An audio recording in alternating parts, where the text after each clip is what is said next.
व्यसनाचा विचार कधी करू नका गड्या. आम्ही पैठणला जात असतो भक्ती बाबा दिंडीत, आणि आमच्या शेजारी ते बापूरावजी जाधव युट्यूबला जर सर्च केलं ना, त्यांचे सुंदर सुंदर गीत आहे.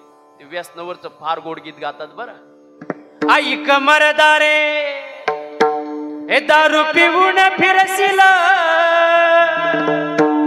या रस्त्यावर कुठं बी मरशील. दारूच्या नादी लागून गुणवान झाले अवगुण.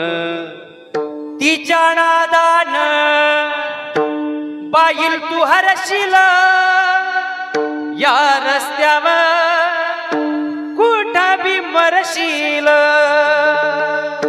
व्यसनाचा विचार कधी जीवनात नको. अरे जाम पर जाम पीने से क्या फायदा, आज पिएगा तो कल उतर जाएगी. प्याला पे हरि नाम का तेरी जिंदगी सवर जाएगी.